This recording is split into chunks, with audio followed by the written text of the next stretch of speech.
Where Am I? By Ray Bush. It was a long day for Braden so far. It wasn't bad, it was just a little off. He wasn't in a horrible mood. He was just not in his normal great mood. His friend JJ also noticed. Braden worked here for over a year, and JJ started about 6 months ago.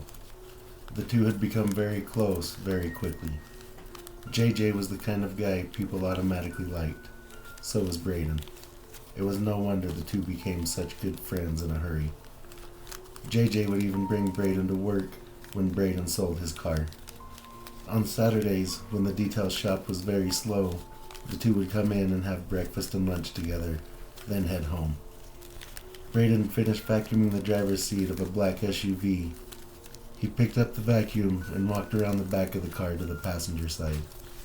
Braden screamed when he cleared the side of the car to the back. JJ was on one knee holding a turquoise ring that he found in a car earlier that day. "Will you marry me?"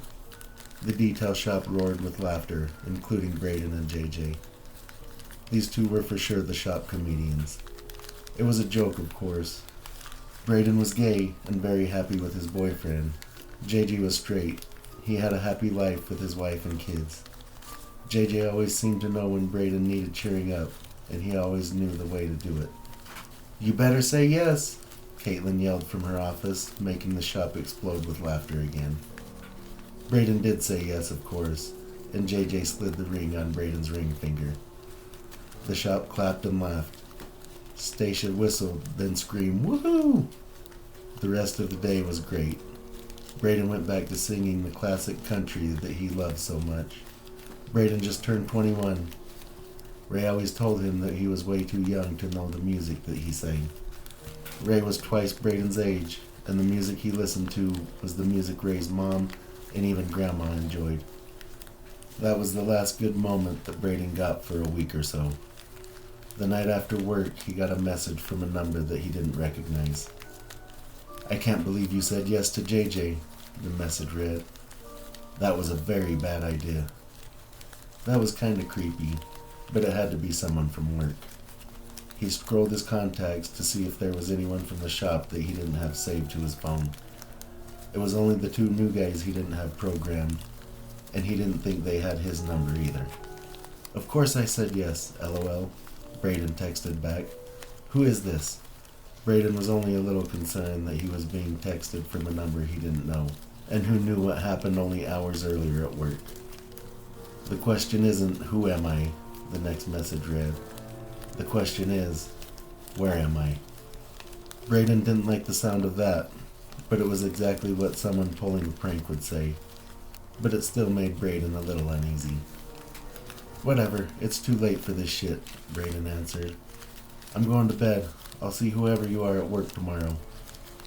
"You can see me right now if you look out your bedroom window." The response was immediate and unsettling. Braden walked to the window. There was a street light, which is why Braden had the black curtains. Next to the street light was a tree. Under the tree, hidden almost entirely by the shadows, was a nondescript man lingering outside his house. The man waved with his left hand and held a large knife in his right. Braden closed the dark curtain quickly. Maybe there was a good logical explanation. Maybe it was a neighbor standing creepily outside at 11 p.m. Maybe it was really just a coworker playing with him. The build and the stance did look vaguely familiar, but how often does someone really pay attention to the way someone stands? Braden opened the curtain again, but the man-shaped shadow was gone. Did he really even see that, or was he just making shit up in his head? He looked up and down the street, but it was a dark street, and he could see no sign of anyone. Braden unlocked his phone, then opened the messages. Somehow the whole conversation was gone. He couldn't comprehend what was happening. Did his mind glitch? He had never experienced anything like this before. He scrolled from top to bottom 3 times, but the conversation disappeared. Now Braden was wondering if he should call the cops. But with no messages and a guy that waved from the shadow of a tree was some pretty flimsy evidence. The next 2 days were normal days. Braden didn't get a text and almost forgot that the other night even happened. But on day 3, he got a phone call that he hated very much. It was his day off, and he was at his grandma's house for her birthday. He did have a few drinks, but nothing crazy. He was expecting a call, so he needed to answer, but he didn't want to be rude, so he answered it in the backyard. Hello? Braden was naturally a happy person, so his voice reflected that. Braden, The voice sounded demonic. how's Grandma? How old is she now? I know it's her birthday. Braden realized the voice was not demonic. It was disguised by AI. Who the hell are you? Braden was mad. It was one thing to mess with him, but don't fuck with Grandma. The man laughed. I already told you, Braden. It's not who am I, it's where am I. Braden was not happy. He couldn't believe that Grandma might be in danger. Okay, asshole, Braden snarled. Where the hell are you? He was very angry for obvious reasons. Now, Braden. The man sounded amused, not upset. There's no reason to get angry. He laughed again. Let's just say I'm close enough to know that you were in Grandma's backyard and you're still wearing that turquoise ring. The man hung up. Braden called the police. He had a number this time, but he still had no idea what the man looked like. They took his statement, but as Braden expected, they really couldn't do anything. There were no threats, which made a big difference in the eyes of the police. But Braden couldn't even give a description, and it easily could be a prank. Or he could even just be a creep, which unfortunately is not illegal. The important thing was to get the situation documented, just in case something did happen. They would try to track the phone number, but from their experience, they thought the number was most likely a burner phone. Braden seemed mad at the police, but he was just angry with the situation. He wished they could do something, but they had very little information to go on. That night, he quadruple checked his doors and even put boards in the windows, making them impossible to open. He knew he wasn't going to sleep that night, so he scrolled his phone and had a drink. The first one was good and went a long way to relax him, so he had another. Now, he was actually feeling good again. Despite his better judgment, Braden actually passed out. The next day at work, Braden was nervous and very jumpy. He spied everyone's phone, but none of them had a burner phone. It was driving him crazy not knowing who this was. Not to mention very terrifying. Nothing out of the ordinary happened that day, but when Braden got home that night, his phone dinged almost immediately. Hello, Braden read. Did anybody at work have a burner phone? Was this someone from work? There were some jokers, but he didn't think any normal person would pull a joke like this. I don't have time for this tonight, Braden texted back. I have to work in the morning. I'm going to bed. I'll see you tomorrow, whoever you are. Braden got an immediate response. There was no text. It was a picture of the outside of his house, time-stamped 3 minutes ago. Braden's heart jumped. It leapt all the way to his throat, choking out the scream coming from someone banging on his bedroom window. After a long moment of fear, Braden slowly walked to the window. The same man stood in the same shadows under the same tree, holding the same knife, waving at him with the same hand. He was built larger, but not fat. Again, he thought the shape was familiar. He just couldn't put his finger on who it was. For some reason, Braden waved back. It had to be someone that he knew. But who could it be? Braden ran back to his bed and grabbed his phone. When Braden got back to the window, the person was gone. The next day at work, Braden was a nervous wreck. He couldn't concentrate, and he jumped almost every time someone tried to talk to him. Stacia would have sent him home if Sean hadn't called out for the rest of the week. If Braden went home, it would leave only JJ detailing cars, and they were very busy. That was good. Braden didn't want to go home. Not early, not even early tonight when he got off work. While he was on lunch, he got another phone call. Hello, Braden. The AI disguised voice said. How's your lunch break? The man laughed. I hope you like that burger. What the hell do you want from me? Braden was mad and terrified. Just leave me alone. I want nothing from you. The voice said. Well, I do want your fear. Now let me ask you this, Braden. Where am I? Braden looked through the gate that separated the parking lot of the detail shop and the cemetery. A man dressed in all black stood waving. He was far enough back that Braden couldn't make out any details. Braden hung up the phone and dialed 911. The operator answered as Braden watched the man walk away until he turned the corner out of sight. Again the officers came, but again they only had a phone number and a shadow as evidence. Braden was unrightfully frustrated with the cops. He wanted so badly for them to be able to help him. They couldn't. Stacia and Andrew felt horribly that they couldn't send him home, but JJ would be there all night with him, and JJ did know how to make Braden feel better. Braden didn't think so, but maybe JJ could pull off a miracle and keep Braden's mind occupied for tonight. Braden asked Stacia where JJ was. She told him that he was on lunch, which was weird because JJ always went to lunch before Braden. For the most part, JJ did a good job of distracting Braden, but with this situation, it was hard to completely forget. JJ felt bad and even bought Braden dinner. He also sat with Braden for an hour to let Braden get everything off his chest. JJ's eyes were wide with disbelief and fear. He was clearly worried about Braden. He told Braden to keep his phone on 911 so he could just hit the call button. Braden said that he would. JJ offered to take Braden to an after-dinner dinner, but Braden already had plans with his boyfriend. The plan was for him to cook Braden dinner and then watch a movie.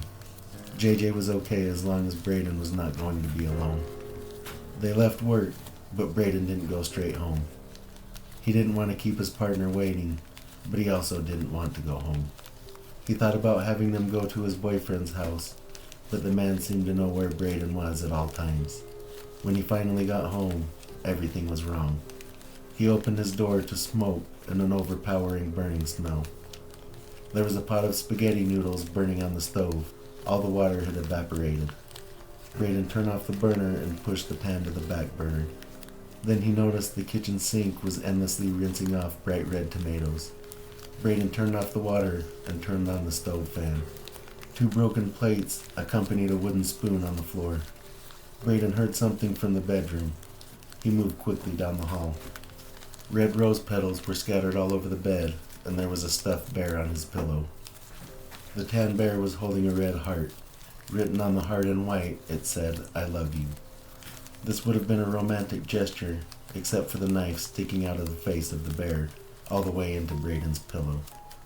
The noises were coming from the closet. Braden moved to the door quickly and opened it. His boyfriend was on his belly on the floor, with tape over his mouth, as well as binding his hands behind his back and binding his feet together. Braden was horrified. Without thinking, Braden took the knife out of the bear's face and cut his partner free. His boyfriend told the cops that he never saw the person. They must have already been in the house. He was well aware of what Braden was going through, so he made sure the door was locked. The cops investigated, but didn't find any evidence. They said they would try, but right now there was very little they could do. This time Braden was openly pissed off at the cops. He was in disbelief that nothing was going to get done, and that he and his boyfriend had to live in fear. The two decided to get a hotel for the night, and not a cheap hotel. They would find one that required a key card to even enter any of the hallways. The two showered and tried to relax. To Braden's surprise, his boyfriend fell right asleep. Not long after, Braden got a text. "How was dinner? Did you enjoy my surprise?" Braden didn't respond. He was not willing to entertain this shit anymore. Braden got another message. "Ignoring me is not a good idea." Braden still didn't answer. His phone dinged again. "Okay then, I'll see you tomorrow." About an hour later, Braden's phone dinged one last time, but it was not a text. For the first time, the stalker made a mistake. He accidentally shared his location. Braden looked up the address and was completely shocked. The address was JJ's house. Braden called the police. They said they would look into it, but that was still some pretty flimsy evidence. The stalker could easily be standing on the sidewalk in front of JJ's house. Braden did understand, but the news still pissed him off. On the other hand, there was no way that it could be JJ. First thing the next day, Braden grabbed Stacia and they both went into Andrew's office.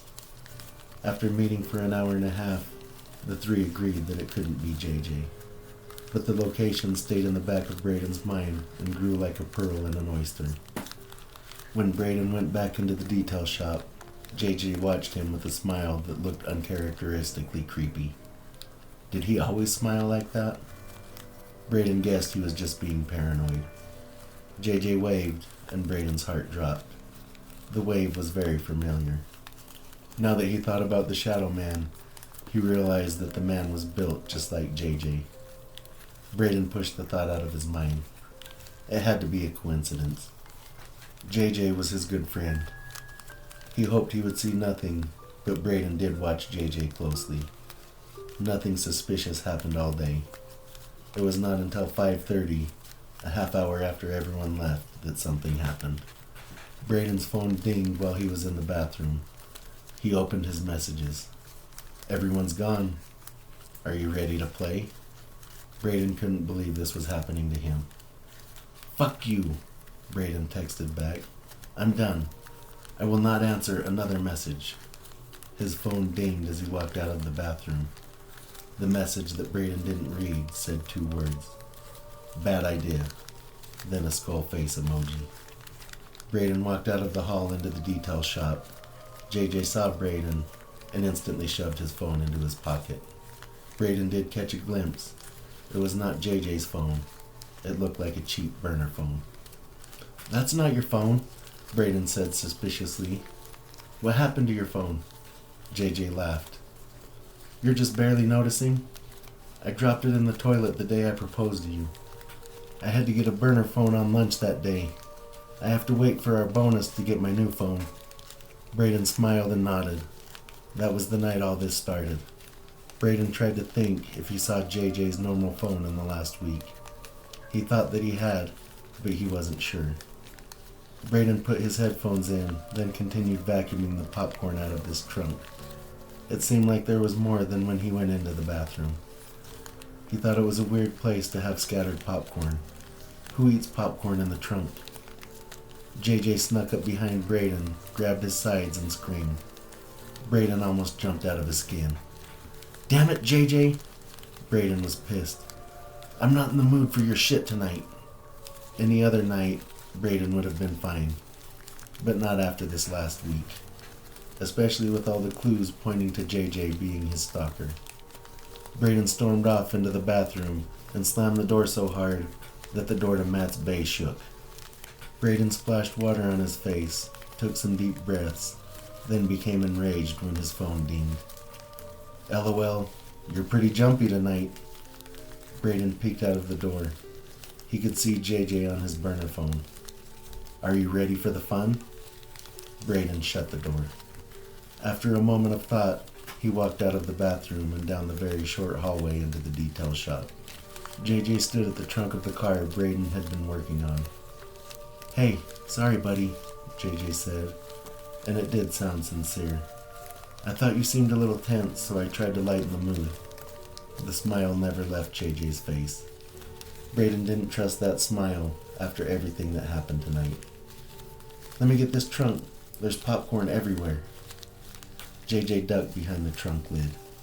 Braden walked silently to the toolbox and pulled out a long, flathead screwdriver, then quietly snuck up behind JJ. He wasn't going to let JJ out of his sight.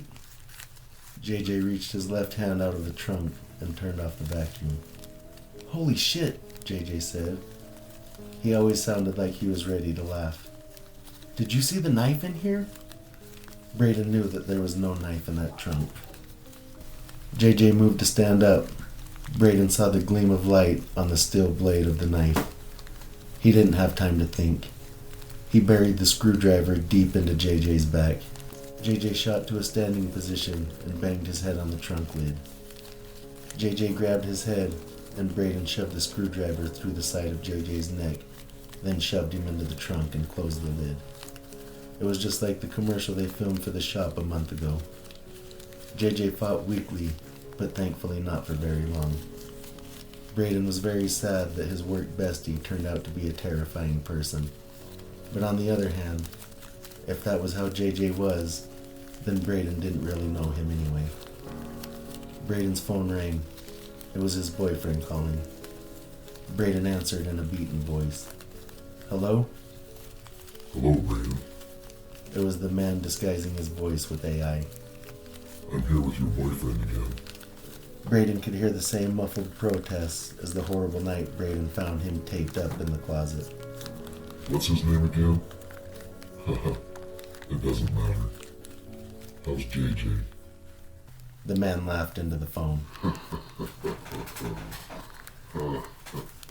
This has been Where Am I by Ray Bush. Please tune in Saturday for part 2 of The Hospital.